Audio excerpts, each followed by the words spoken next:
ఈ రోజు కొరకు ఏర్పాటు చేయబడినటువంటి పాఠం 7 మార్లు పడినను లేవటం అంటే ఏమిటి? మరోసారి అంశం అండి. 7 మార్లు పడినను తిరిగి లేవటం అంటే ఏంటి? అసలు ఈ మాట బైబిల్‌లో ఎక్కడుందో ఒకసారి అది చూద్దాం. సామెతల గ్రంథము, సామెతల గ్రంథము 24వ అధ్యాయము. సామెతల గ్రంథము 24వ అధ్యాయము 16వ వచనాన్ని చదువుదాం ప్రియులారా.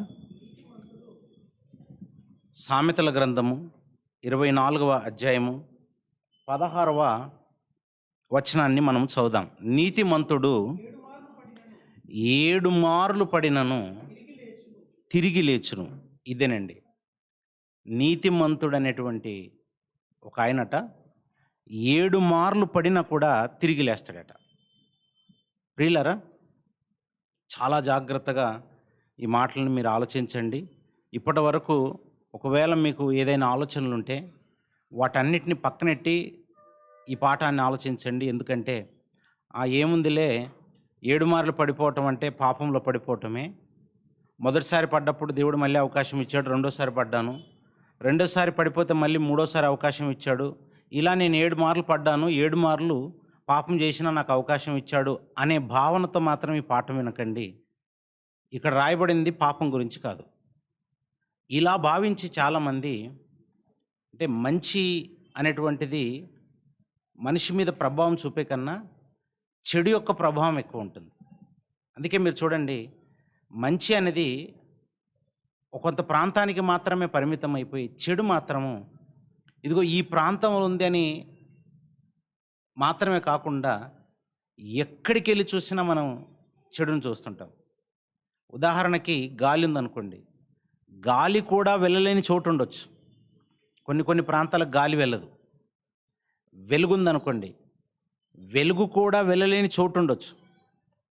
నీరుందనుకోండి, ఆ నీరు కూడా వెళ్ళలేని చోటు కొంచెం ఉండొచ్చు. ఈ విశ్వంలో పంచభూతాలుగా కనబడుతున్నటువంటివి కొన్ని ప్రాంతాలకు వెళ్ళొచ్చు, వెళ్ళకపోవచ్చు. కానీ విచిత్రం ఏంటంటే, ఈ ఆరిన నేల మీద ఉన్నటువంటి ప్రతి దేశంలో, ప్రతి రాష్ట్రం, ఇంకా చెప్పాలంటే ప్రతి కుటుంబంలో, ఏ కుటుంబంలోనికి వెళ్ళి చూసినా పాపం అన్నది ప్రవేశించి తిష్ట వేసి కూర్చుంది. అంటే గాలి కంటే భయంకరంగా, నీరు కంటే భయంకరంగా, వెలుగు కంటే భయంకరంగా, అన్నిటికంటే చాలా ఘోరంగా ఈ పాపం అన్నది అన్ని చోట్లకు వెళ్ళిపోయింది ఇప్పటికే. అసలు ఈ పాపం అన్నది ఎలా వెళ్ళగలిగింది? ఈ పాపం యొక్క ప్రభావం ఎంతుంటే వెళ్ళగలుగుతుందో ఒకసారి ఆలోచించండి. అంటే దీన్ని తక్కువ అంచనా వేయటానికి లేదు.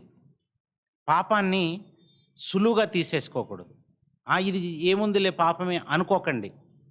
దేవుడే పాపాన్ని సులువుగా తీసుకోలేదు. అంత క్లిష్టమైనది పాపం, అంత సంక్లిష్టమైనది పాపం. అలాంటి ఒక అంశాన్ని మనం ఆలోచిస్తున్నాం. 8 నెలల తర్వాత సహవాసంలో కూర్చోగానే ఆనందం ఎంతైతే ఉంటుందో, ఒకవైపు భయం కూడా. నిజంగండి, దేవుడు ఈ 8 నెలలకు ముందు మనకు చాలా మంచి వాతావరణాన్ని ఇచ్చాడు, మంచి ఆరోగ్యాలే మనకిచ్చాడు. కానీ ఆయన ఇచ్చిన ఆరోగ్యాన్ని, ఆయన ఇచ్చిన అవకాశాన్ని చాలా సందర్భాల్లో మనము నిర్లక్ష్యం చేసి ఉండొచ్చు. ఆ నిర్లక్ష్యము పాపం అని చాలామందికి తెలియదు. దేవుని మాటను నిర్లక్ష్య పెట్టడం అనేది పాపము. అలాంటి పాపాన్ని చేసిన మనము మన అవసరత వచ్చేసరికి దేవుని సన్నిధిలో బిక్కు అంటూ కన్నీళ్లు పెట్టి ప్రార్థించిన వాళ్ళు లేకపోలేదు. ఇప్పటికీ మనిషి అండి ఈ కోవిడ్ గురించి దేవుని అడుగుతున్నాడు, కానీ మళ్ళీ అడగటంలో కూడా ఒక స్వార్థం ఉంటుంది మనిషికి. ఎలా అడుగుతున్నాడు తెలుసా? అడగటం కూడా ఎలా అడుగుతున్నాడు? ప్రభువా, ఏదైనా సరే తండ్రి మమ్మల్ని క్షమించండి, ఈ కరోనాను తీసేయండి అంటున్నారు, బాగుంది. సరే, తీసేస్తున్నటువంటి వీరు, తీసివేయమంటున్నటువంటి వీరు ఎందుకు తీసివేయమంటున్నారు? ఎందుకు తీసివేయమంటున్నారంటే వాళ్ళ పనులు సాగట్లేదు. కొన్ని పార్టీలు చేసుకోలేకపోతున్నారు, కొన్ని ఫంక్షన్లకు వెళ్ళలేకపోతున్నారు. ఒక్క మాటలు చెప్పాలంటే వాళ్ళ కోరికలు నెరవేరట్లేదు. వాళ్ళ కోరికలు నెరవేరకపోయేసరికి ఇప్పుడు దేవుడు గుర్తొస్తున్నాడు. ఏంటి, ఈ తెగులు పోవాలని ప్రార్థన చేయటం తప్పులేదు. కానీ మన సొంత కోరికలు నెరవేరటం కొరకు అడుగుతున్నాం. అలా అడిగితే మన కోరిక నెరవేర్చబడదండి. ప్రార్థనలో మన సొంత కోరికలు నెరవేరాలని అడుగుతున్నప్పుడు అది దేవుడు వినడండి. దేవుని అభిష్టం మేరకు మనం చేయాలి. దేవునికి ఇష్టమైన ప్రక్రియ జరగాలని చేయాలి. అలా చేయకుండా ఎన్నో సందర్భాల్లో మనం నిర్లక్ష్యం చేసి ఉంటాం. అందుకే పాఠం చెప్పడానికే ఇంత గ్యాప్ ఇచ్చాడండి దేవుడు. నిజంగా చెప్పాలంటే సహవాసంలో లేకపోతే ఆ బాధ ఎలా ఉంటుందో మీలో చాలామంది ఇప్పటికే రుచి చూశారు. ఒక సహోదరుని యొక్క అవసరత ఎలా ఉంటుంది, ఒక సంఘంలో ఉన్నటువంటి సహోదరుని యొక్క మాటల అవసరత మనకు ఎలా ఉంటుంది, ఒక దైవజనుణ్ణి మనం డైరెక్ట్ కలవటం వల్ల మనకి ఎంత ప్రయోజనం ఉంటుంది. సహవాసం యొక్క అవసరత తెలుసుకున్నాం. ఇప్పుడు అలా తెలుసుకున్న మనము ఎన్నింటికో వెళ్తున్నాము, తెగించి వెళ్తున్నాము. దేవుని సన్నిధి కూడా వచ్చాం. ఇలా వస్తున్న మనం మళ్ళీ తిరిగి పాపం వైపుకి వెళ్లకుండా ఉండాలని ఈ పాఠం తీసుకోవాలనుకున్నాను. 7 మార్లు పడిపోయినా తిరిగి లేవటం అంటే లోకంలో ఉన్న వాళ్ళకి తెలియక అది పాపం అనుకున్నారు. లోకంలో ఉన్నవారికి తెలియక అది పాపం అనుకున్నారు. బైబిల్ చేత పట్టిన వారు కూడా చాలామంది ఈ విషయాన్ని ఏమనుకున్నారంటే, నీతిమంతుడు 7 మార్లు పడినను తిరిగి లేస్తాడు అనగానే మీకేమర్థమైందో నాకు తెలియదు, కానీ కొందరు అర్థం చేసుకున్నారు దీన్ని ఏమని తెలుసా? అయితే నీతిమంతుడు పడిపోయినా తిరిగి లేస్తాడన్న ఆ మాట వాళ్ళకి అర్థమయ్యేసరికి అయితే ఒకసారి పడి చూద్దామని పడిపోతున్నారు. ఇది వాంటెడ్గా దేవుడే లైసెన్స్ ఇచ్చినట్టుగా లేదు. అసలు దేవుడు ఎక్కడైనా పాపం చేయడానికి లైసెన్స్ ఇస్తాడండి? ఎక్కడైనా మీరు ప్రారంభం నుంచి జనరల్గా ఆలోచించండి. మొదటి దంపతులు అవ్వమ్మ ఆదాముల దగ్గర నుంచి ఆలోచించండి. ప్రకటన గ్రంథంలో రాయబడిన సందర్భాల వరకు ఆలోచించండి. ఎక్కడైనా దేవుడు ఓకేనైనా పర్వాలేదు, ఈ పాపం చేసావు కనుక నేను లైట్ తీసుకుంటానులే, ఈ విషయంలో నేను వదిలేస్తున్నాను అని ఎక్కడైనా అన్నాడా?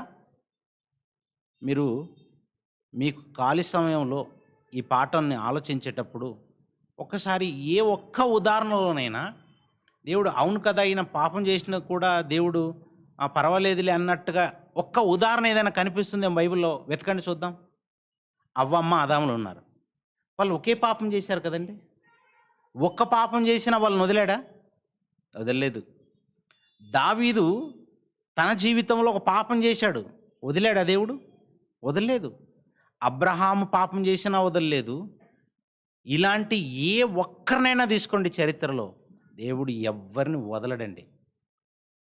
అయితే పాపం చేసిన వాళ్ళకి వెంటనే శిక్ష రావచ్చు, రాకపోవచ్చు, కానీ శిక్ష మాత్రం వస్తుందండి.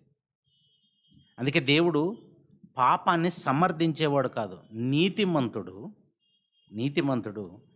7 మార్లు పడిపోయినను ఆయన తిరిగి లేస్తాడనగానే 7 మార్లు అన్న మాటని పాపంలో పడిపోయినని తీసుకున్నారు. అక్కడ పాపం అని లేదు. ఇప్పుడు మళ్ళీ తమ్ముడు చదువుతాడు, జాగ్రత్త వినండి. సామెతల గ్రంథము 24వ అధ్యాయము 16వ వచనంలో నీతిమంతుడు 7 మార్లు పడినను అనుందా, పాపములో పడినను అనుందా? 7 మార్లు పడినను అనుంది, కానీ పాపములో పడినని లేదండి. అయితే దీన్ని ఏం చేశారన్నమాట? కల్పితం చేశారన్నమాట. ఇక్కడ బాగా గుర్తుపెట్టుకోనండి, కలిపితే చెడిపోతుందండి ఏదైనా. ఎప్పుడు మనం మాట్లాడుకుంటూ ఉంటాం. ఒక మెడిసిన్ ఉందనుకోండి, ఆ మెడిసిన్లోనికి ఏదైనా కలిపారనుకోండి, ఆ మెడిసిన్ పాడవుతుందండి. ఉదాహరణకి ట్యాబ్లెట్స్ ఉన్నాయి. ట్యాబ్లెట్స్ కరెక్ట్గా మనకి ఒక స్ట్రిప్లో ప్యాక్ చేసి ఇస్తారు. ప్యాక్ చేసి ఇచ్చారు కదా అని చెప్పేసి నా కడుపులో ఆల్రెడీ నీళ్ళు ఉంటాయి, ఏముందిలే అని చెప్పేసి నీళ్ళలో కలిపామనుకో, పాడైపోతుంది ట్యాబ్లెట్. దాన్ని ఎక్కడ కలవాలో అక్కడ కలిసేటట్టుగా తయారు చేశారు. మన కడుపులే కలవాలది. అలాగని నీవు దాన్ని ఓపెన్ చేసేసి ముద్ద కింద అలా దంచేసి నీళ్ళలో కలిపేస్తే పాడైపోతుంది. కలిపితే చెడిపోతాయి కొన్ని. తేనె ఉందనుకోండి, తేనెలోనికి నీరు ఒక చుక్క పడితే చాలండి, పాడైపోతుంది. అంటే ఏది కలపాలో తెలియాలి, ఏది కలపకూడదో తెలియాలి. కానీ చాలామందికి ఈ కలపటం అనేది ఎలా అయిపోయిందంటే లేనిది కల్పించటం అలవాటైపోయింది. మీ అందరికీ తెలుసు, యేసుక్రీస్తు వారి దగ్గరికి వ్యభిచారమందు పట్టబడిన ఒక స్త్రీని తీసుకొని వచ్చారు. ఆమెను తీసుకుని వచ్చి, ఇదిగో ఈమె వ్యభిచారము చేస్తుండగా పట్టుకున్నాం, మేము వ్యభిచారం చేస్తుండగా రెడ్ హ్యాండెడ్గా పట్టుకున్నాం. మోషే ధర్మశాస్త్రం ప్రకారం ఈమెను రాళ్ళతో కొట్టి చంపాలి. అయితే మీరేమంటారు? ఆయన దగ్గర తీసుకుని వచ్చారు. అంటే యేసుక్రీస్తు వారు ఏం చెప్తారో చూద్దామని, ఆయన మీద నేరం మోపవలనని అలాంటి ఆలోచన కలిగి వచ్చారు. అప్పుడు యేసుక్రీస్తు వారు ఏం చేశారు? ఒకసారి యోహాను సువార్త చదవండి. యోహాను సువార్త 8వ అధ్యాయము 6వ వచనం చూద్దాం. యోహాను సువార్త 8వ అధ్యాయము 6వ వచనంలో చెప్పబడిన మాటను చూస్తే, ఆయన మీద నేరము మోపవలెనని ఆయనను శోధించుచు ఇలాగ అడిగారు. ఏమని? యేసుక్రీస్తు వారట వాళ్ళు అడిగిన దానికి ఏం మాట్లాడకుండా అలా వంగాడట. వంగి నేల మీద వ్రేలుతో ఏమో రాయిచుండెననుందా, పాపాలు రాయిచుండెననుందా? అంటే ఏమి రాయిచుండని మాకు తెలియదు అన్నప్పుడు మనం పాపాలు రాయిచుండెనని ఎలా చెప్తామండి? కొందరు ఇలా ప్రకటన ఇప్పటికే చేసేశారు. ప్రసంగాల్లో ఏమని చేశారంటే, ఏమో రాయిచుండెనంటే అక్కడ ఏమో కాదు, ఆయన వారి పాపాలు రాయిచుండెనని చెప్పారు. అక్కడ ఏమో అన్నప్పుడు తెలియదనే అనాలి. నీతిమంతుడు 7 మార్లు పడినను ఆయన తిరిగి లేస్తాడు అనగానే, పడినను అనగానే పాపములో పడినని ఎందుకు కలపాలి? మనం కలపకూడదు. ఎక్కడ పడితే లేస్తాడో అది తెలియాలి. పాపంలో పడితే కాదు, అది పాపం గురించి చెప్పబడలేదు అది. అలాగే అదే యోహాను సువార్త 4వ అధ్యాయంలో ఇంకో విషయాన్ని కూడా ఇలాగే కలిపారు. యోహాను సువార్త 4వ అధ్యాయము 28వ వచనాన్ని కూడా చూడండి. యోహాను సువార్త 4వ అధ్యాయం 28వ వచనంలో ఆ స్త్రీ తన కుండ విడిచిపెట్టి అన్న మాట ఉంటుంది. సమరయ స్త్రీ యేసుక్రీస్తు వారి మాటలకు ఆకర్షితురాలై ఆయనను మెస్సయ్యగా అర్థం చేసుకొని దేవుని కుమారుడు ఈయనని అర్థం చేసుకున్న ఆమె తన కుండ, అంటే నీళ్ళ బావి దగ్గరికి నీళ్లు చేదుకుందామని కుండ తీసుకుని వచ్చింది. ఆ వచ్చిన ఆమె కుండను అక్కడే విడిచిపెట్టి, ఈ నీళ్లు చేదుకోవటం కంటే ముఖ్యమైనది ఏంటంటే నా ఊర్లో ఉన్న వాళ్ళందరికీ మెస్సయ్య గురించి నేను చెప్పాలి అని అలా కుండను వదిలేసి వెళ్ళిపోయిందండి. ఇప్పుడు కుండ అన్న మాటను తీసుకొని వీళ్ళు ఏం చేశారంటే, కుండ అంటే ఏంటనుకుంటున్నారు? కుండలో నీళ్ళు ఎలాగైతే నింపుతామో ఆమె పాపం అనే కుండను అలా వదిలేసి వెళ్ళిపోయింది అని అంటున్నాడు. అక్కడ పాపం అనే కుండను ఉందండి? ఎక్కడైనా కుండల్లో పాపపు కుండలు, నీతి కుండలు ఉంటాయా? మట్టి కుండలు ఉంటాయని తెలుసు. బిందెలు అంటారు కదండి, స్టీల్ బిందె అని అంటారు, రాగి, ప్లాస్టిక్ ఇలా ఉంటాయని తెలుసు. కానీ ఎక్కడైనా పాపపు బిందె, పాపపు కుండ విన్నారా మీరు ఎప్పుడైనా? ఇలా కలిపేశారు.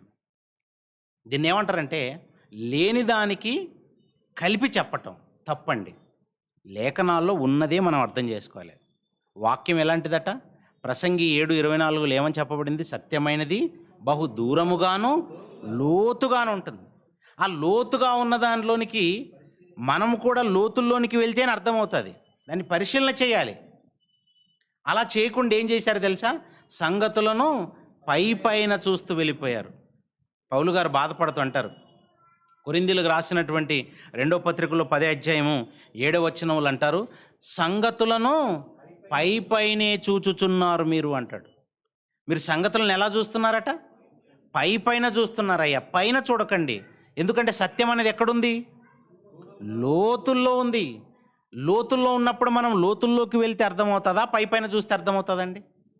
ఆటోమేటిక్గా మనం కూడా లోతుల్లోనికే వెళ్ళాలి. లోతుల్లోనికి వెళ్తేనే అర్థమవుతుంది. అందుకే సంగతులను పైన చూడకూడదు, లోతుల్లోనికి వెళ్ళి చూడాలి.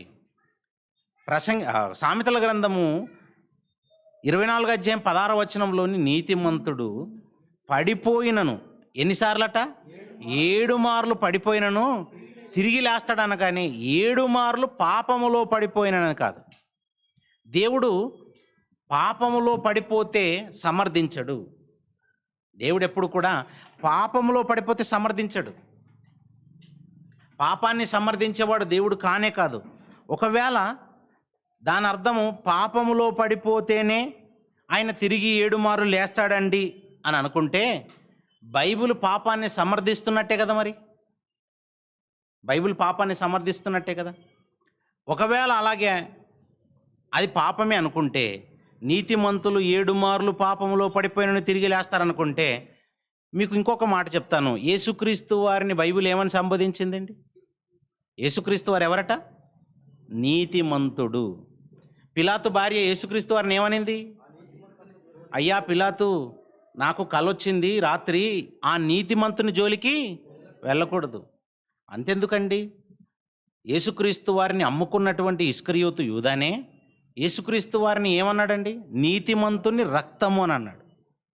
యేసుక్రీస్తు వారు నీతిమంతుడని బైబిల్లో చెప్పబడింది. ఇప్పుడు చెప్పండి, సామెతల గ్రంథము 26 అధ్యాయంలో 16 వచనంలో చెప్పబడిన మాట, నీతిమంతులు 7 మార్లు పాపములో పడిపోయినను తిరిగి లేస్తారనే ఒకవేళ మీరు అనుకుంటే, అదే నిజమైతే, అంటే ఇప్పుడు యేసుక్రీస్తు వారు నీతిమంతుడైనప్పుడు ఈయన కూడా పాపంలో పడిపోతే తిరిగి లేచాడనా?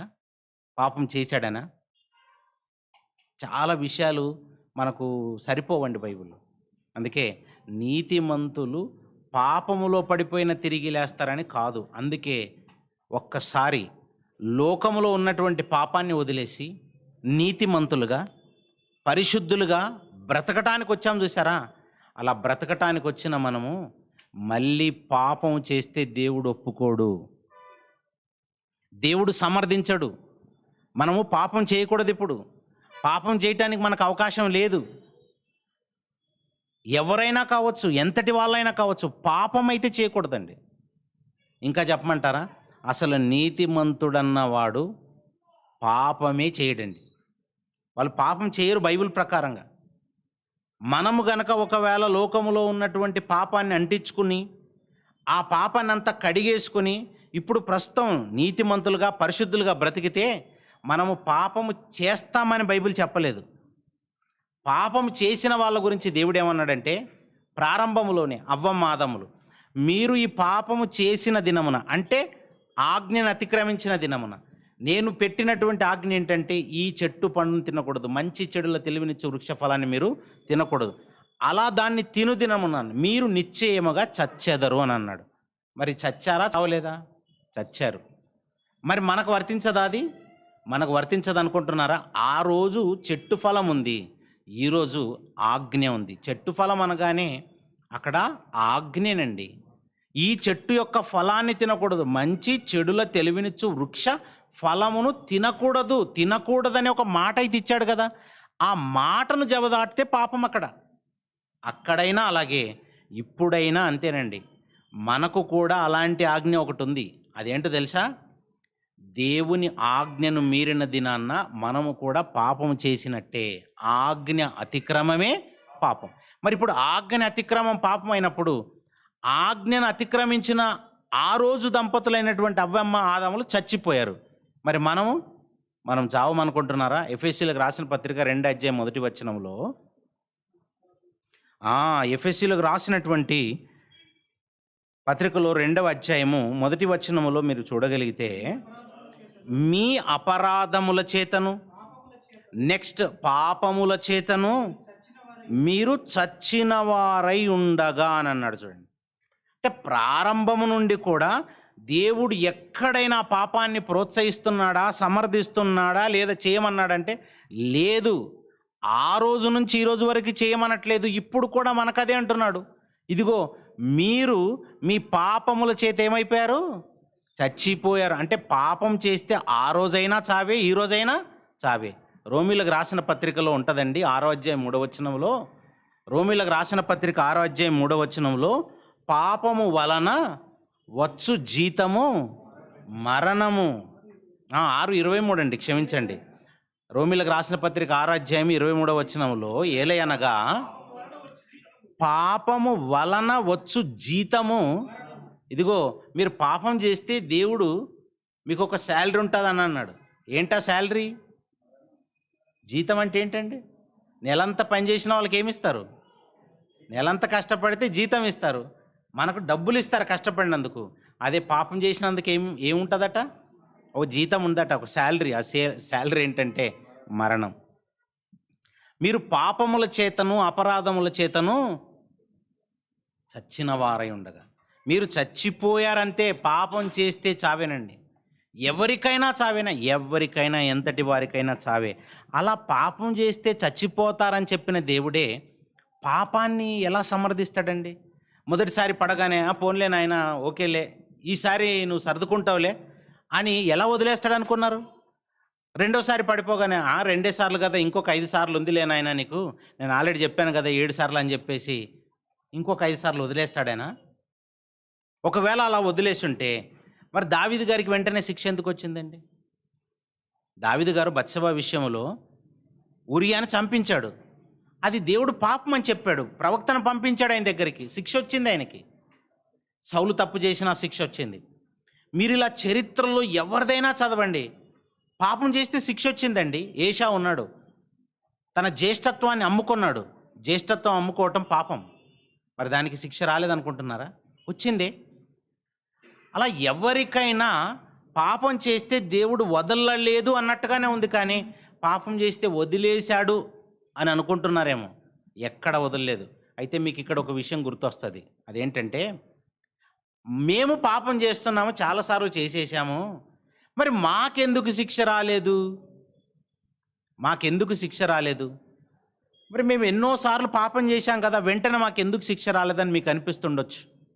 అయితే ఇక్కడ ఒక విషయాన్ని మీకు జ్ఞాపకం చేస్తాను. మనిషికి శిక్ష వెంటనే రావట్లేదు, అంతేనండి. ప్రసంగి గ్రంథంలో చెప్పబడతా చూడండి. ప్రసంగి గ్రంథంలో మనిషి పాపం చేస్తుంటే దుష్క్రియకు తగిన శిక్ష శీఘ్రంగా కలగట్లేదు, అంతే. ప్రసంగి గ్రంథము 8వ అధ్యాయము 11వ వచనం. ఏ క్రియ అంట అండి? దుష్క్రియ. దుష్క్రియ అంటేనే దాన్ని ఇంకొక మాటలు చెప్పాలంటే పాపం, అంతే కదండి. దుష్క్రియ సత్క్రియ, సత్క్రియకు ఆపోజిటే దుష్క్రియ. ఈ దుష్క్రియకు తగిన శిక్ష అంటే పాపానికి తగిన శిక్ష శీఘ్రముగా కలుగకపోవుట చూచి మనుషులు భయం విడిచి హృదయపూర్వకముగా దుష్క్రియలు చేయుదురు. చెప్పాడా చెప్పలేదా? అంటే సపోజ్ ఈ చేయితో మీరు పాపం చేస్తున్నారు అనుకోండి, ఈ చేయితో పాపం చేస్తుంటే వెంటనే చేయిని నరికేశారనుకోండి, శిక్ష వెంటనే వచ్చినట్టుగా లేట్ అయినట్ట? అంటే వెంటనే ఇలా పాపం చేస్తుండటం, ఇది తెగిపడటం. ఈ కన్నుతో మనం పాపం చేయటం, ఈ కన్ను ఇలా ఊడబిరకబడటం.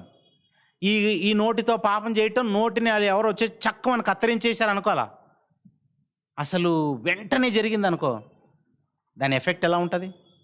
ఇంకా అసలు ఎవరైనా మొత్తం అన్ని అవయవాలు కలిగి తిరుగుతారా రోడ్ల మీద? ఎవరికైనా అప్పుడు అన్ని అవయవాలు ఉంటాయా? మన దేహంలో ఇంచుమించుగా 500 అవయవాలు. ఈ అవయవాలు ఏవి కనబడవు ఇంకా, ఎందుకంటే ఓ రోజు చిటికిన వెళ్ళిపోతుంది, ఓ రోజు బొట్టన వెళ్ళిపోతుంది, ఓ రోజు చూపుడు వెళ్ళిపోతుంది. ఇక ఎంగేజ్మెంట్ అవుతుంది అనుకో, నీకు రింగ్ పెట్టుకోవడానికి కూడా ఉండదు ఇంకా. ఎందుకు? అన్ని వేలు కట్ అయిపోతుంటాయి. మనం చేసే పాపాలు అలా ఉంటాయి. చేతులు ఉండవు. ఏమయ్యా నీ చేతులు అంటే అది చాలా పెద్ద స్టోరీలే, ఇంకా చెప్పుకోలేమంటారు. ఎవరికి ఏ అవయవాలు మిగలవండి. అప్పుడు దుష్క్రియకు తగిన శిక్ష శీఘ్రంగా జరగట్లేదు, అంతే. అలాగని జరగదని మాత్రం అనుకోకండి. పాపము వలన వచ్చు జీతము మరణము. దేవుడు ఎవ్వరిని వదలడు. మరి దేవుడు ఎవ్వరిని వదలడు అన్నప్పుడు నీతిమంతులు ఏమైనా స్పెషల్ ఆయనకి? నీతిమంతుడు బ్రతుకుతున్నప్పుడు, నీతి క్రియలు జరిగిస్తున్నప్పుడు ప్రేమిస్తాడు. అలాగని వాళ్ళు పాపం చేస్తానంటే మొదటిసారి, రెండోసారి, మూడోసారి ఇలా పడిపోతానంటే వదిలేస్తాడని ఎలా అనుకుంటున్నారు? వదలడు. అసలు ఇంకా చెప్పాలంటే పాపానికి దేవుడు అవకాశమే ఇవ్వలేదు. పాపానికి దేవుడు ఎప్పుడు అవకాశం ఇవ్వలేదండి. బైబిల్ చరిత్ర అంతా చూడండి, పాపము గురించి చాలా సీరియస్ నోట్ ఇచ్చాడు దేవుడు. పాపము అది భయంకరమైంది, మిమ్మల్ని చంపేస్తుంది, నాకు కాకుండా మిమ్మల్ని నరకానికి తీసుకెళ్ళేది. అలాంటి పాపాన్ని చేయమని దేవుడు సమర్థిస్తాడని ఎందుకు అనుకుంటున్నారు? అలా అనడు. దేవుడు ఎప్పుడు అనలేదు. పాపం వల్ల వచ్చే జీతము మరణం. నీతిమంతులు 7 మార్లు పడినను అంటే పాపములో పడినని కాదు. అసలు నీతిమంతులు అన్న వాళ్ళు పాపంలో పడరండి. పాపం చేసేది అపవాది, వాడు పాపం చేస్తున్నాడు కనుక వాడితో పాటు ఇప్పుడు ఎవరైనా పాపం చేస్తే వాడి బ్యాచ్లోనికి వెళ్ళిపోతారు. ఇప్పుడు నువ్వు పాపం చేసావనుకో, ఇప్పుడు నువ్వు దేవుని సంబంధి అవ్వవు. ఇంకా నిన్ను నీతిమంతుడు అనరు, నిన్ను పరిశుద్ధుడిగా లెక్కలోకి తీసుకోరు ఇంకప్పుడు. అంటే నువ్వు పాపి అయిపోతావు. పాపం చేసినవాడు పాపి. ఈ మాటతో మనకు అర్థమైపోతుంది, నీతిమంతులు పాపం చేయరు. అపవాది మొదటి నుండి పాపం చేయుచున్నాడు గనక పాపం చేయువాడు అపవాది సంబంధి. అపవాది యొక్క క్రియలను లయపరచుటకే దేవుని కుమారుడు ప్రత్యక్షమాయను. ఇంకా చెప్పాడు, నీతిమంతుల గురించి చెప్తూ అంటున్నాడు, దేవుని మూలముగా పుట్టిన ప్రతివానిలో, దేవుని మూలంగా పుట్టారా? అయితే దేవుని మూలంగా పుట్టిన ప్రతివానిలో ఆయన బీజము నిలుస్తుందట. ఏంటి? దేవుని మూలంగా పుట్టిన ప్రతి వాళ్ళలో ఏముందట? ఆయన బీజం ఉందటండి. దేవుని మూలంగా పుట్టిన ప్రతి వానిలో దేవుని బీజం ఉందట. ఆయన బీజము నిలుచును గనక వాడు పాపం చేయడు. ఏంటి? దేవుని బీజం ఉన్న వాళ్ళు ఎలా పాపం చేస్తారండి? ఇంకా మరి నీతిమంతులు, దేవుని బీజం ఉన్న వాళ్ళు, దేవుని బీజం ఉన్న నీతిమంతులు పాపం ఎలా చేస్తారు? చెయ్యరు. నెక్స్ట్ అంటున్నాడు, ఆ తర్వాత ఆయన బీజము నిలుచును గనక పాపము చేయడు. వాడు దేవుని మూలముగా పుట్టినవాడు గనక పాపము చేయజాలడు. ఎవరు పాపం చేయజాలరు? దేవుని మూలంగా పుట్టిన వాళ్ళు పాపం చేయజాలరటండి. ఇప్పుడు చెప్పండి, నీతిమంతులు ఎవరి మూలంగా పుట్టినవారు కాదా? నీటి మూలముగాను ఆత్మ మూలముగాను జన్మించితేనే కానీ దేవుని రాజ్యములో ప్రవేశించలేరు.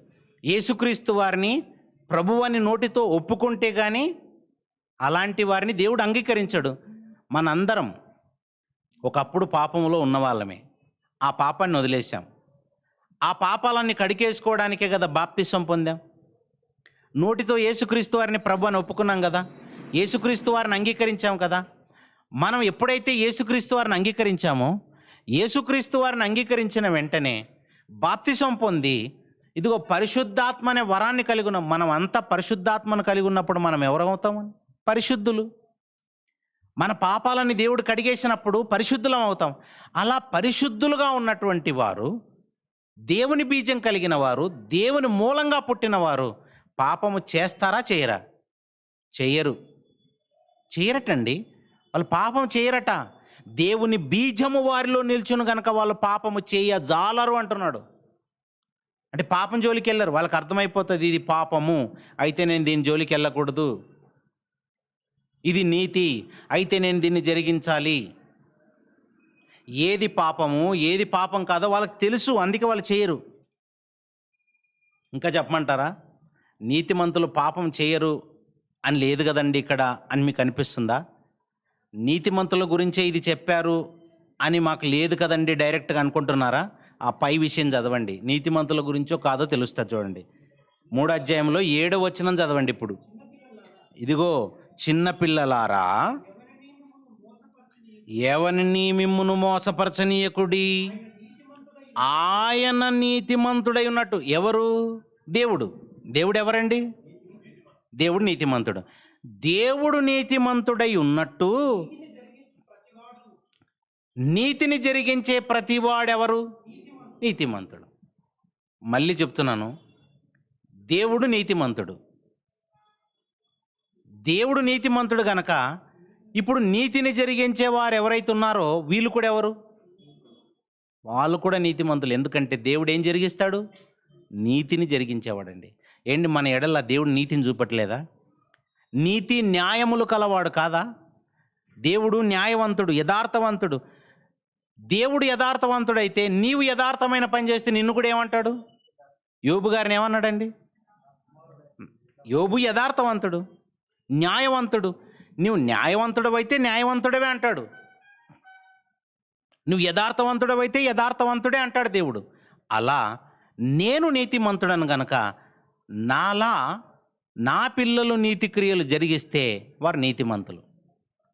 నీతిమంతుడు నీతి క్రియలు జరిగిస్తాడట, పాపం చేయడటండి. ఆయన గురించి చెప్పుకుంటూ వచ్చాడు.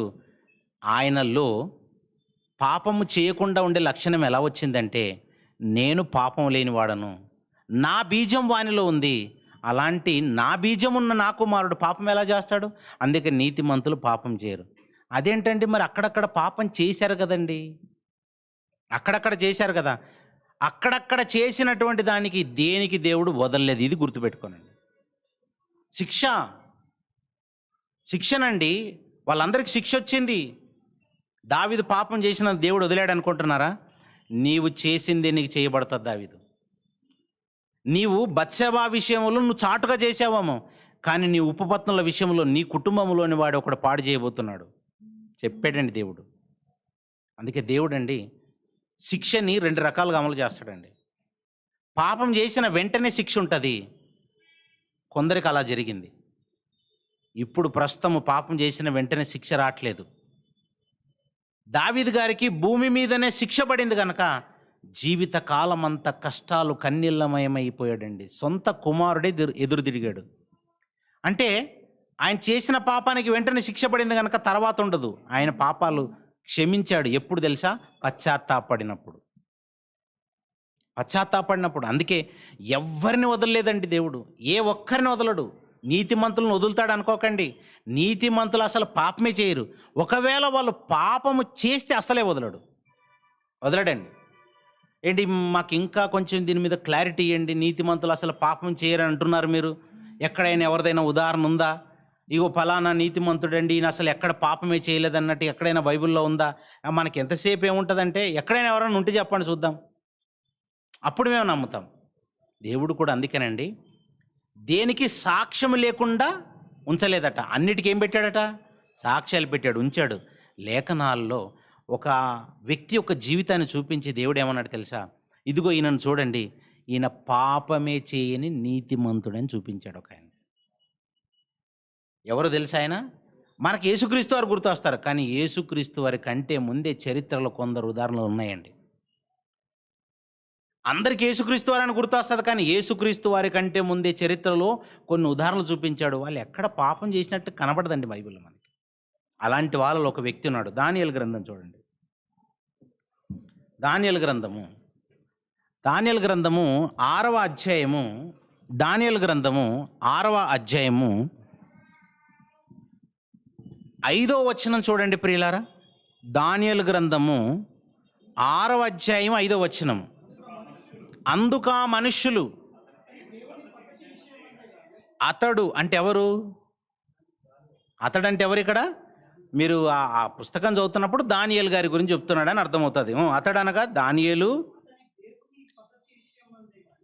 అతని దేవుని పద్ధతి విషయమందే గాని మరి ఏ విషయమందును అతనిలో లోపము కనుగొన లేమనుకొనిరి.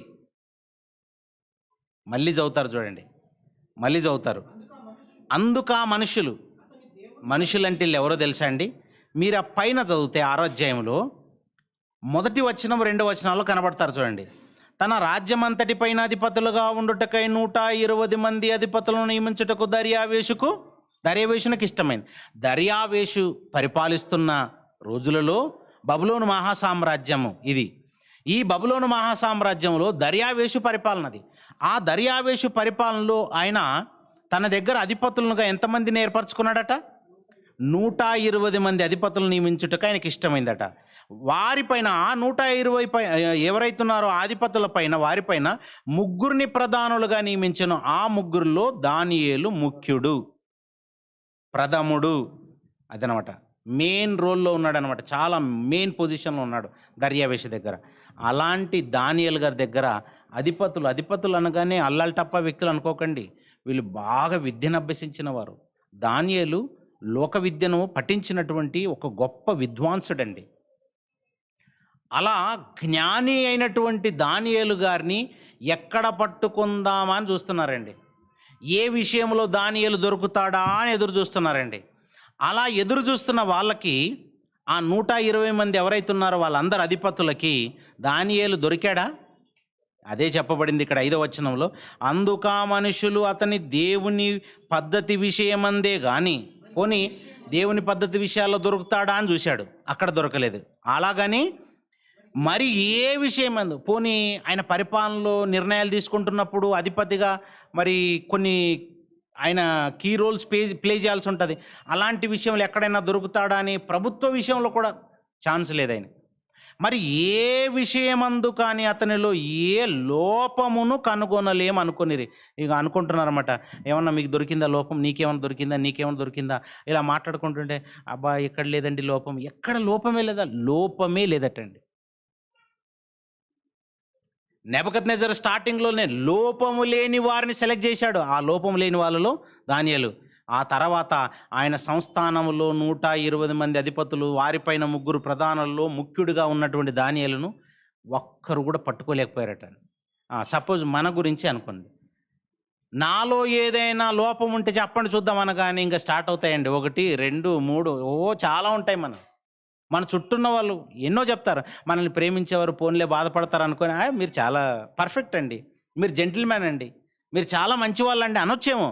కానీ మనలో చాలా లోపాలు ఉంటాయని మనకు కూడా తెలుసు. కానీ దానియేలట ఏ విషయంలో లోపం లేదటండి. లోపం లేని వారెవరు?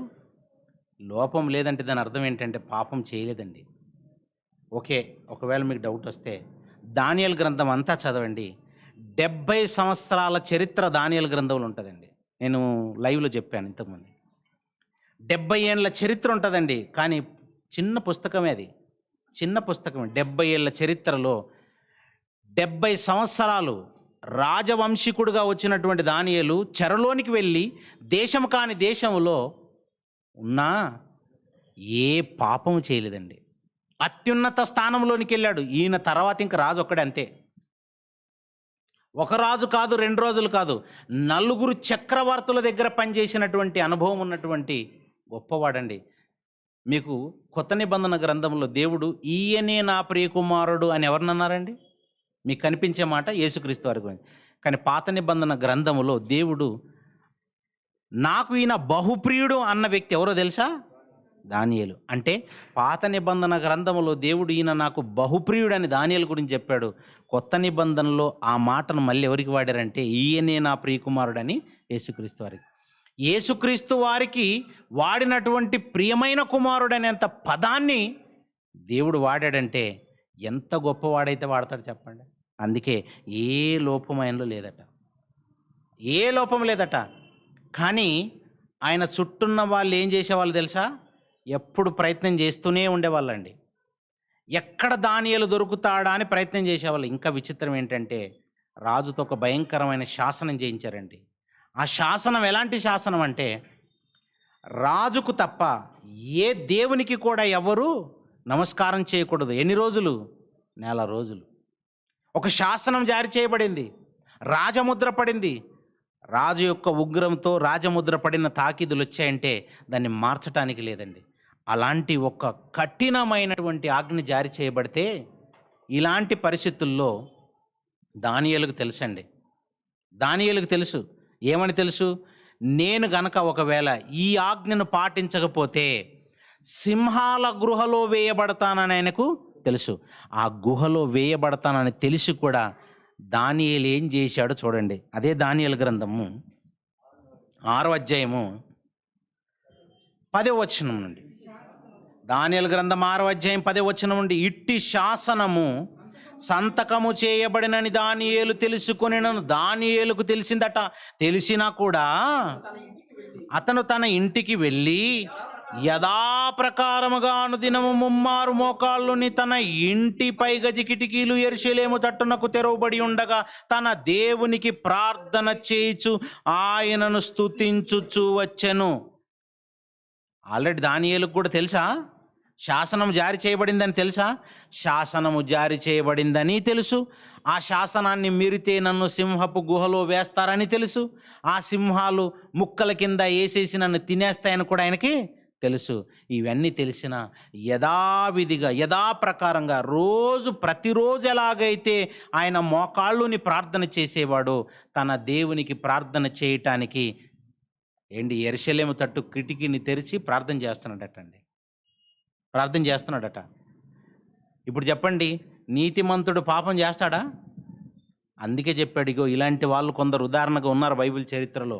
నీతిమంతునిలో ఎవరి బీజం ఉంటుంది? దేవుని బీజం ఉంటుంది. దేవుని బీజం నీతిమంతుల్లో ఉన్నప్పుడు వాళ్ళు పాపం ఎందుకు చేస్తారు? నీతి క్రియలే చేస్తారు. ప్రార్థన చేయటం ఏ క్రియ? నీతి క్రియ కాదా? నీతి క్రియలండి. వాళ్ళు నీతి క్రియలు చేస్తారు. వారు దేవునికి వ్యతిరేకమైన పనులు చేయరు. ఏ లోపము కూడా ఆయనలో కనుగొనలేకపోయారండి. ఏ లోపము. అలాగని ఆయన చుట్టూ ఉన్నవాళ్ళు ఆయన ఎంతగా కనిపెట్టేవాళ్ళు తెలుసా అండి? ఆయన ఎంత కనిపెట్టేవాళ్ళు తెలుసా? వీళ్ళ గురించే అతికినట్టుగా సొలొమోను గారు ఒక మాట రాశారండి. సామెతల గ్రంథం చూడండి. వాళ్ళ గురించే అతికినట్టుగా అబ్బా వీళ్ళ గురించే రాశారేమన్నట్టుగా రాశారు. సామెతల గ్రంథము 24 అధ్యాయంలో 15వ వచనం చూడండి. సామెతల గ్రంథము 24 అధ్యాయము 15వ వచనం. భక్తిహీనుడా నీతిమంతుని నివాసమునొద్ద పొంచియుండకుము, వాని విశ్రమ స్థలమును ఎక్కడ పొంచి ఉండకూడదంట? ఎక్కడ ఏం పాడు చేయకూడదట? నీతిమంతుని నివాసము దగ్గర నువ్వు పొంచి ఉండొద్దు, వాని విశ్రమ స్థలమును పాడు చేయ. ఏంటి ఇక్కడ సపోజ్ నీతిమంతుడు దానియేలు గారు అనుకుందాం. దానియేలు గారి నివాసమునొద్ద పొంచి ఉండకుమని వస్తుంది కదా. సపోజ్ అది మీరే నీతిమంతులైతే మీ నివాసము యొద్ద ఎవరు పొంచి ఉండకూడదన్నమాట? భక్తిహీనులు పొంచి ఉండకూడదు. కానీ వాళ్ళ పని ఏంటి తెలుసా? వాళ్ళు పొంచి ఉంటారు. వాళ్ళు పొంచి ఉంటారండి. పాపము ఎక్కడ పొంచి ఉంటుందటండి? ఎక్కడ? ఆదికాండం చూడండి. ఆదికాండము పాపము ఎక్కడ పొంచి ఉంటుందో చెప్పబడిన మాట 7వ వచనం. ఆదికాండం 4వ అధ్యాయం 7వ వచనములో నీవు సత్క్రియ చేసిన ఎడల, ఇప్పుడు దానియేలు గారు ప్రార్థన చేశారు. ముమ్మారు రోజు ఎలాగైతే మోకాళ్ళుని ప్రార్థన చేశారో చేస్తున్నారు. అది ఏ క్రియ? దేవునికి నచ్చిన క్రియ, నీతి క్రియ. యథాతథంగా చేస్తున్నాడు. అలా చేస్తున్నాడు కనుక అది నీతి క్రియ. ఒకవేళ దానియేలు రాజు శాసనం చేసిన వెంటనే సరే ఈ నెల రోజులు మనం ప్రార్థన ఎందుకులే రిస్క్ తీసుకోవటము, ప్రార్థన మానేద్దామని ఒకవేళ చేసి ఉంటే అది ఏ క్రియ? పాపం అవుతుందండి అది. ఎందుకంటే ఎవరికి లోబడినట్టు అవుతుంది? అప్పుడు మనిషికి లోబడినట్టు, మనిషి శాసనానికి తలదో దించినట్టు అవుతుంది. మనిషి శాసనము చాలా పవర్ఫులే అయినా అంతకంటే పవర్ఫుల్ దేవుడు ఉన్నాడని ఆయన గుర్తించాడండి. అందుకే గుర్తించిన దానియేలు మనుషులకు తలొగ్గలేదండి. అక్కడ భయపడలేదు. ప్రార్థన చేస్తాను నేను. సత్క్రియ చేయటానికి నాకెందుకు భయం? సత్క్రియ చేస్తున్నప్పుడు నేను తల ఎందుకు దించుకుంటాను? నేను దించుకోను.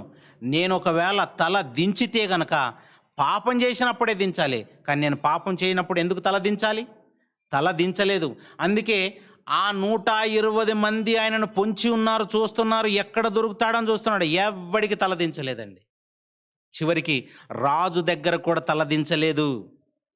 కానీ ఎవరి దగ్గర తల వంచుకొని ఉన్నాడంటే దేవుని సన్నిధిలో, ప్రార్థన అనగానే వినయముతో దేవుని సన్నిధిలో ఉన్నాడు. మోకాళ్ళుని మనం ఎవరి దగ్గరనైనా ఏదైనా మాట్లాడుతున్నప్పుడు అలా ఇలా చేతులు దగ్గర పెట్టుకొని అలా మెడను తల దించుకొని ఇలా మాట్లాడుతున్నాం అనుకో, దాన్ని ఏమంటారు? వినయం. దాన్ని ఏమంటారండి? అబ్బా చాలా వినయం, ఈ పిల్లోడికి చాలా వినయం అండి, ఎంత వినయంతో మాట్లాడుతున్నాడంట. కానీ అదే వ్యక్తి మోకరించి మాట్లాడుతున్నాడు అనుకోండి, చేతులు జోడించి మోకరించి మాట్లాడుతున్నాడు అనుకోండి, అప్పుడే ఎంత వినయం అండి. దేవుని సన్నిధిలో మోకరించి మోకాళ్ళుని ప్రార్థన చేస్తున్నాడట. భక్తి అనేది ప్రపంచానికి కనబడేటట్టు ఉండకూడదు, దేవుడికి కనబడేటట్టు ఉండాలి. అందుకే యథాప్రకారంగా అటు శాసనమే జారీ అయితే అవని ఆయనకి నేనెందుకు తలదించాలి? నా దేవుడికి తలదించాలనుకున్నాడు. సత్క్రియ చేయటం మానట్లేదు చూడండి. అలా మానకుండా నేను నా తలదించుకోకూడదు, లోకం దగ్గర తలదించుకోకూడదు. పాపం చేసినప్పుడు నా దేవుడి దగ్గర తలదించుకోవాలి. నేను పాపమే చేయలేదు. అందుకే ఇదిగో ధైర్యంగా ఉన్నాడండి. పాపం చేస్తే భయం అండి, పాపం చేయనప్పుడు ఎందుకు భయం? నీతిమంతుడు, పాపం చేయలేదు ఆయన. అందుకే ఏమని రాయబడింది తెలుసా? సత్క్రియ చేసిన ఎడల తల ఎత్తుకొని ధైర్యంగా ఉన్నాడు. లోకంలో ఎవరి దగ్గర తప్పు చేయనప్పుడు ఎంత ధైర్యంగా ఉంటారు?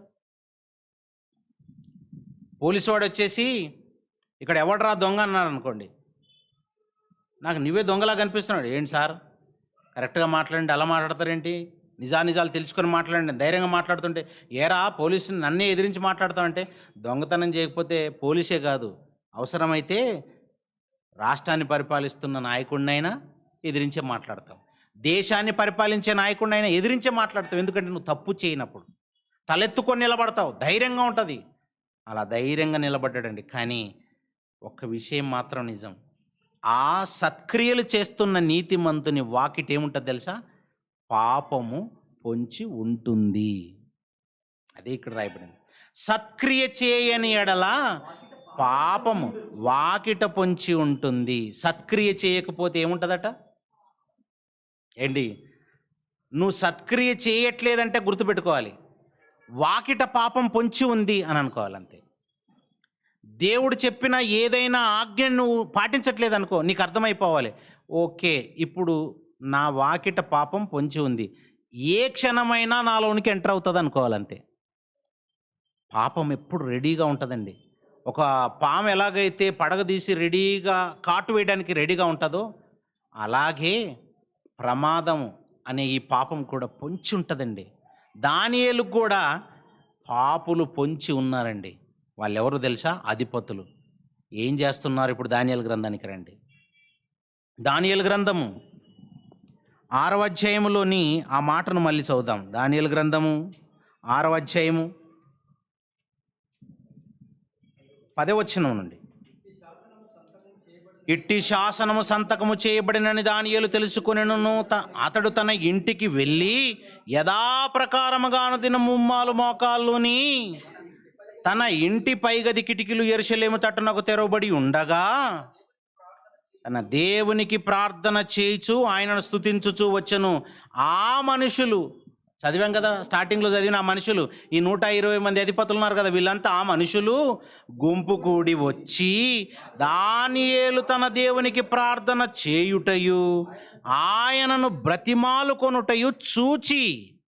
ఏం చూస్తున్నారట? దానియేలు గారు ప్రార్థన ఎక్కడ చేస్తున్నారండి?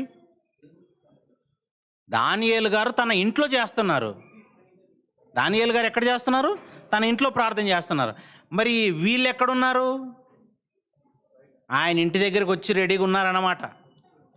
అంటే ఏం చేస్తాడో చూద్దాం, అసలు ప్రార్థన చేస్తాడా లేదా అని గుంపు కూడి వచ్చారట. చూశారండి, సామెతల గ్రంథంలో ఏమని చదివాము? భక్తిహీనులు ఎక్కడికి వస్తారట? నీతిమంతుని దగ్గరికి అలా పొంచి ఉంటారన్నమాట. పొంచి ఉంటారండి. నీతిమంతుని నివాసం యొద్ద ఏం చేస్తారు? వాళ్ళు పొంచి ఉంటారు. అలా నీతిమంతుడైన దానియేలు వద్ద ఎవరున్నారు ఇప్పుడు చెప్పండి? భక్తిహీనులు. అంటే పాపం అనే బ్యాచ్ ఉంటుంది చూసారా, వాళ్ళు ఎప్పుడు రెడీగా నేను పట్టుకుందామని ఉంటారు. వాళ్ళు బాగా చేశారు రీసెర్చ్ చేశారండి దానియేలు గారి మీద, దొరకలేదండి ఏమి. అందుకే ఈయనలో ఏ లోపము కనుగొనలేకపోయి అనుకున్నారట, కనుగొనలేమనుకున్నారట. ఇంకా అంటే నీతిమంతుడు పాపం చేస్తాడా చెప్పండి? ఇప్పుడు చెయ్యడండి. నీతిమంతుడు పాపంలో పడడు. ఇదే మనకు ఆనవాళ్ళు, మనకు అర్థమైపోవాలి. దానియేలు పాపంలో పడలేదు. యోసేపు పాపంలో పడ్డాడా? పడలేదు. యోసేపు పాపంలో పడలేదు.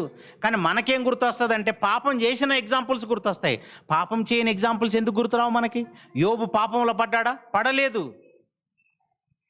ఇర్మియా పాపంలో పడలేదు. అలా పాపంలో పడలేని ఉదాహరణలు ఎందుకు గుర్తురావు మనకి?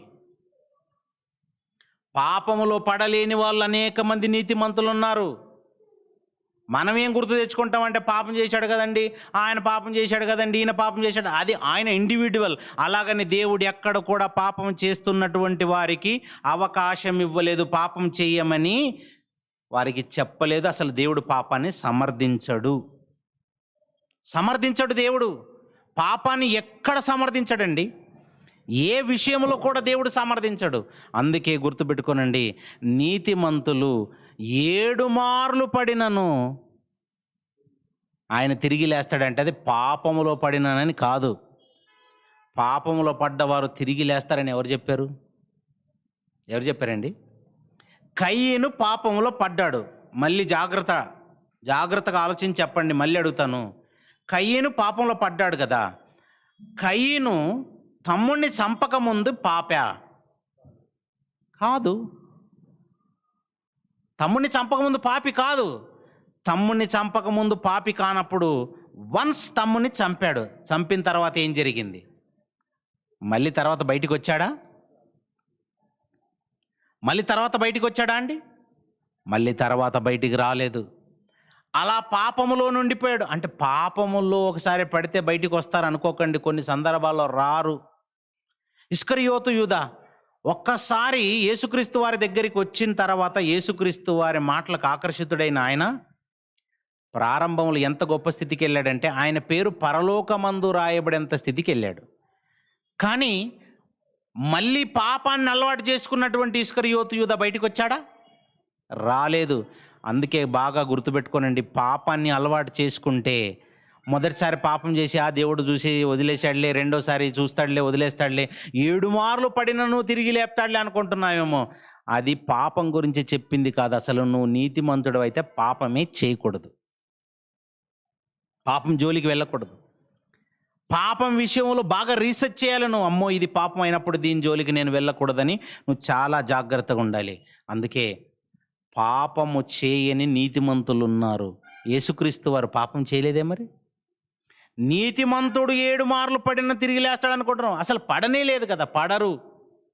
అది పాపము గురించి చెప్పబడింది కాదు. కానీ నీతిమంతులు పడతారు. ఎక్కడ పడతారో తెలుసా? పాపంలో పడరాళ్ళు. వాళ్ళు పడేది ఒకటి ఉందండి, అది తెలియక చాలామంది దాన్ని పాపం అనుకున్నారు. నీతిమంతులు 7 మార్లు పడినను తిరిగి లేస్తారనగానే పాపంలో పడిన తిరిగి లేస్తారని కాదు, ఒక దాంట్లో పడతారని దేవుడే చెప్పాడు. నీతిమంతులు పడేది ఒకటి ఉందండి. వాళ్ళు ఎక్కడ పడతారో యాకోబు గారు చెప్పారు. చూడండి, యాకోబు గారు రాసినటువంటి పత్రిక 1వ అధ్యాయము, యాకోబు గారు రాసినటువంటి పత్రిక 1వ అధ్యాయము 3వ వచనాన్ని చదువుదాం ప్రియులారా. యాకోబు గారు రాసినటువంటి పత్రిక 1వ అధ్యాయము 3వ వచనము, నా సహోదరులారా మీ విశ్వాసమునకు కలుగు పరీక్ష ఓర్పును పుట్టించునని ఎరిగి మీరు నానా విధములైన శోధనలలో పడునప్పుడు అది మహానందమని ఎంచుకొనుడి. ఎక్కడ పడినప్పుడు? నానా విధములైన శోధనలో పడినప్పుడు. నీతిమంతులు ఎక్కడ పడతారు చెప్పండి? ఇప్పుడు ఎక్కడ పడతారట? పాపంలో కాదట. వాళ్ళు ఎక్కడ పడతారంటే శోధనలో పడతారండి. ఏంటి, మీరు ఇప్పుడు బ్యాప్టిజం పొందారనుకోండి, అంటే మీ పాపాలని కడిగేసుకున్నారనే కదా దాని అర్థం. దేవుడు మీ పాపాలని కడిగేశాడనే కదా దాని అర్థం. మీరు క్రీస్తును ధరించారు, పరిశుద్ధాత్మ వరాన్ని పొందుకున్నారు. పరిశుద్ధాత్మను కలిగి ఉన్న వారిని ఏమంటారండి? పరిశుద్ధులు. పాపం లేని వారు ఎవరు? రైట్, పరిశుద్ధులు. ఇంకా చెప్పాలంటే నీతి క్రియలు చేస్తున్న నీవు నీతిమంతుడవే.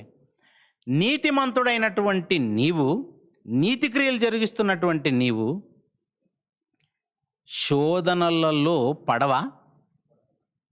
ఏంటి, మనం శోధనలో పడమా? అసలు నా జీవితంలో నాకు అసలు ఏ శోధనే రాలేదన్న వాళ్ళు చేయతండి చూద్దాం. నాకు ఎప్పుడు ఏ శోధన రాలేదండి అన్న వాళ్ళు చేయతండి.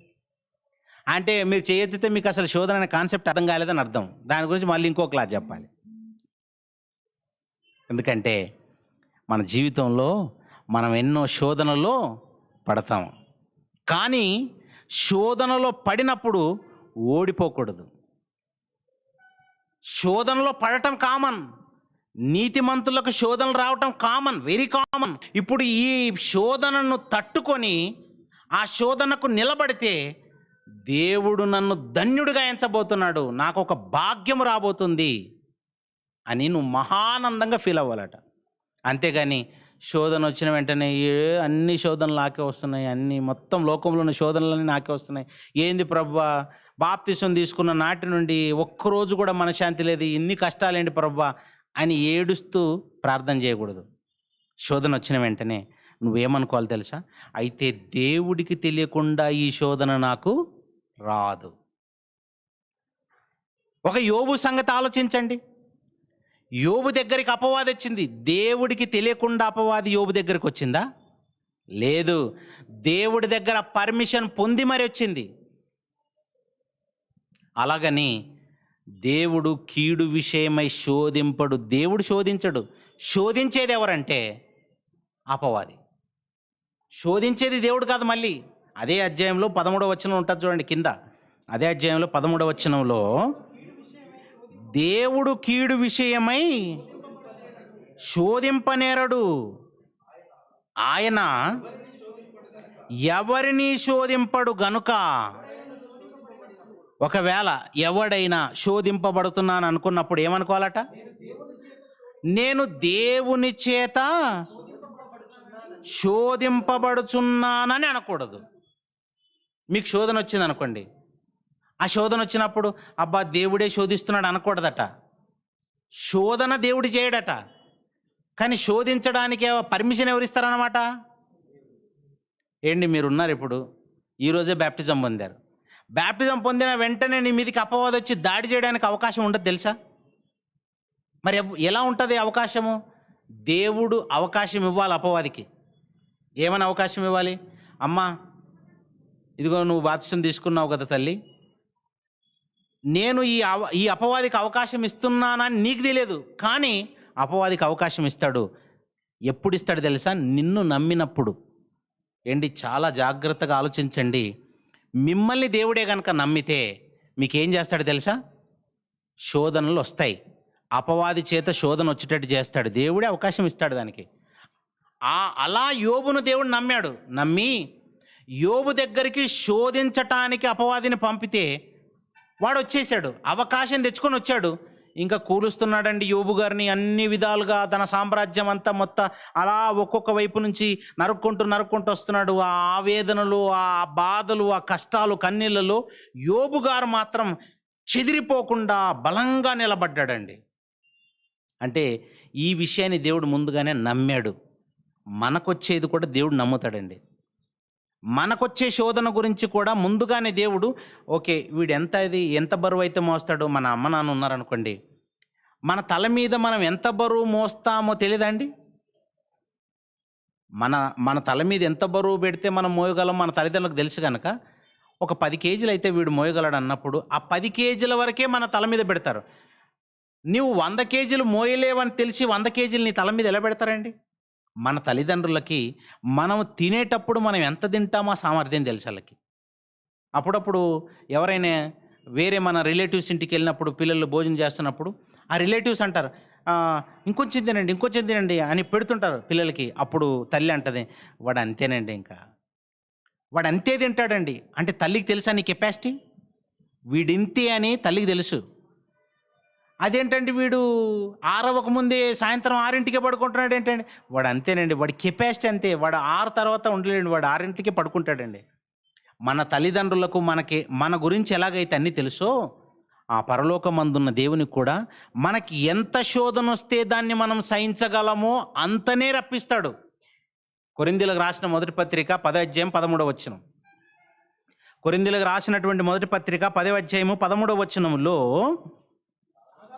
సాధారణంగా మనుషులకు కలుగు శోధన తప్ప మరి ఏదియు సంభవింపలేదు.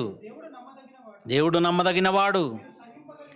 ఇదిగో మీరు సహింపగలిగినంత కంటే, ఏంటి మీరు సహించగలిగినంతనా సహింపగలిగినంత కంటే ఎక్కువనా?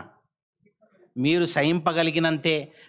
సహింపగలిగినంత కంటే ఎక్కువగా ఆయన మిమ్మల్ని శోధింపబడనీయడు మిమ్మల్ని. యోబు గారి యొక్క కెపాసిటీ ఏంటో తెలుసా? యోబు గారి యొక్క కెపాసిటీ ఏంటంటే, ఒకడు వచ్చాడు, అయ్యా ఎద్దులు గాడిదలు షబాయిలు వచ్చి పట్టుకెళ్ళిపోయారు అనగానే, ఆ ఎద్దులు గాడిదలు కొన్ని వందల్లో ఉన్నాయి. ఆ రోజు ఆయనకున్నటువంటి సంపద ఏంటంటే మొత్తం అంత పశు సంపద. ఆ పశు సంపదలో ఒకటైనటువంటి ఎద్దులు గాడిదలు పట్టుకెళ్ళిపోయారండి. నేను ఒక్కడినే బ్రతికానని వచ్చాడు. వచ్చి రాగానే ఓకే పర్లేదులే, దేవుడే ఇచ్చాడు, దేవుడే తీసుకెళ్ళిపోయాడు. ఇప్పుడు ఇది శోధన కాదా? శోధన అనేది ఏ విధంగా వస్తుందో చెప్తున్నాను. శోధన అనేది ఒక 3 రకాలుగా రావచ్చు. అదేంటంటే నేత్రాశ, శరీరాశ, జీవబుడంబం. ఏంటి, యోబుకి కూడా ఇలాగే వచ్చింది. శరీరాశ, నేత్రాశ, జీవబుడంబాలు లాంటి ఈ 3 విధాలుగా ఏదో ఒక విధంగా వచ్చినప్పుడు ఈ ఆస్తి, ఎద్దులు, గాడిదలు ఇవన్నీ ఎవరివి? దేవుడు ఒకప్పుడు నాకు ఇచ్చినవి. మళ్ళీ ఎవరు తీసుకెళ్ళారు? దేవుడు తీసుకెళ్ళాడు. దేవుడికి తెలియకుండా ఇది జరగదు. ఓకే, దేవుడే ఇచ్చాను, దేవుడు తీసుకెళ్ళిపోయాడు, థ్యాంక్ యూ, కృతజ్ఞతలు ప్రభా అని చెప్పేశాడు, సైలెంట్గా ఉన్నాడు. రెండో రకమైన శోధన. ఈసారి ఎవరు వచ్చారంటే, గొర్రెలు పనివాళ్ళు చనిపోయారండి, ఆకాశం నుండి అగ్ని దిగి చనిపోయాయండి ఇవన్నీ అని ఒక పనివాడు రాగానే, ఓకే, ఇది కూడా దేవునికి తెలియకుండా జరగలేదు. ఈ రెండో రకమైన శోధన. మూడో రకమైన శోధన, ఒంటెలండి కల్దీయులు వచ్చి తీసుకెళ్ళిపోయారండి అని మరొకడు వచ్చి చెప్పాడు. ఈ విషయం కూడా దేవునికి తెలియకుండా జరగదు, అక్కడ కూడా నిలబడ్డాడు. ఇంకా నాలుగో విషయం, కుమారులు కుమార్తెలు అందరూ కలిసి వాళ్ళు పార్టీ చేసుకుంటున్నారండి ఒక ఇంట్లో ఉన్నప్పుడు, సుడిగాలి వచ్చిందండి, 4 వైపుల నుంచి సుడిగాలి రాగానే ఆ ఇల్లు మొత్తం కూలబడిపోయింది, పిల్లలంతా చనిపోయారండి అని ఇంకొకడు వచ్చి చెప్పాడండి. పిల్లలు 10 మంది అండి ఆయనకి. ఈ 10 మంది పిల్లలు చనిపోయారనగానే ఇప్పుడు కూడా మళ్ళీ యోబు ఏమనుకున్నాడంటే, ఓకే, దేవుడే ఇచ్చాడు, దేవుడే తీసుకెళ్ళిపోయాడు. శోధన అండి, అన్ని రకాలుగా శోధన. ఆస్తి మీద దాడి జరిగింది, తన అంతస్తు మీద దాడి జరిగింది, తనకున్న బలము బలగం అని చెప్పబడుతున్నటువంటి పిల్లల మీద దాడి జరిగింది, అన్ని వైపుల దాడి జరుగుతున్నా నిలబడుతున్నాడు. చూడండి, ఇది శోధన అంటే. దేవునికి తెలియకుండా రాదు.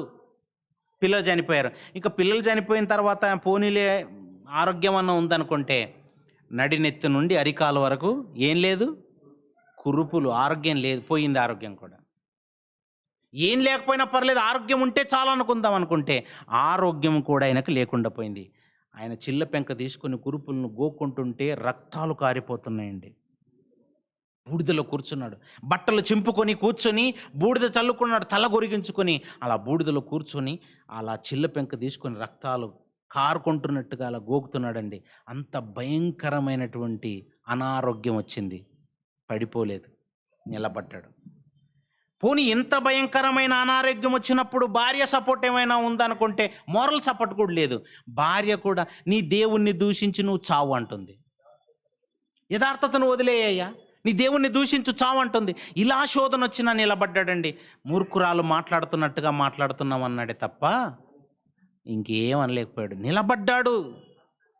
ఎన్ని అయ్యాయి తెలుసా? మీరు కౌంట్ చేసుకుంటున్నారో లేదో, 6 శోధనలు అయ్యాయి. 6 శోధనలో పడ్డాడు. అందుకే చెప్పాను, నీతిమంతులు 7 మార్లు పడినను అంటే శోధనలో పడినను, పాపములో కాదు, శోధనలో పడినను. 6 సార్లు అయిపోయి చూసారా? పోనీ 7వసారి చిట్ట చివరి ఇప్పుడు పడిపోతాడులే అనుకోవడానికి లేదు. స్నేహితులు వచ్చారండి ఇప్పుడు ఈసారి. వీళ్ళు చాలా తెలివైన వాళ్ళండి. యోబు గారి స్నేహితులు, యోబు ఎలాగైతే చాలా తెలివిమంతుడు, జ్ఞానవంతుడు, వాళ్ళు కూడా తెలివిమంతులే. వచ్చారండి, ఏదో పాపం చేసినట్టున్నావా యోబు, అంటే ఎన్ని కష్టాలు ఎవడికి వస్తాయా, నువ్వేదో పాపం చేసి ఉంటున్నావు అని చెబుతున్నా, తన పుట్టిన దినము లేకపోతే బాగుండనుకుంటున్నాడే కానీ నోటి మాట విషయమందు కూడా యోబు గారు పాపము చేయలేదు అని రాయబడింది. చూడండి, యోబు గ్రంథం 1వ అధ్యాయము 22వ వచనం చూడండి. యోబు గ్రంథము 1వ అధ్యాయము 22వ వచనములో, ఈ సంగతులలో ఏ విషయమందైనను యోబు ఏ పాపమును చేయలేదు, దేవుడు అన్యాయము చేసినని చెప్పలేదు. ఎన్ని శోధనలు వచ్చాయండి ఆయనకి? 7 శోధనలు వచ్చాయి. 7 మార్లు శోధనలో పడ్డాడు. మొదటిసారి, రెండోసారి, మూడోసారి ఇలా పడుతున్నా ఏంటి, ఓడిపోయాడా గెలిచాడా చెప్పండి. ఇప్పుడు నీతిమంతులు ఎక్కడ పడతారు? యాకోబు గారు చెప్పినటువంటి మాట 1వ అధ్యాయము 3వ వచనములో, మీరు నానా విధములైన శోధనలో పడినప్పుడు అది మహా ఆనందం అని ఎంచుకోండి. శోధనలో పడితే అది ఆనందం. ఎందుకంటే ఆ శోధించటానికి అవకాశం ఇచ్చేది ఎవరు? దేవుడే. అసలు శోధకుడు ఎవరు మరి? అపవాది శోధించడానికి వస్తారు. వాడు వస్తే ఎప్పుడైనా నువ్వు బాగా ఆత్మీయంగా ఎదిగేటట్టుగా ఉంటాడండి? అసలు అలాంటి ఆలోచనలతో వస్తాడా? నిన్ను పడగొట్టాలని వస్తాడు.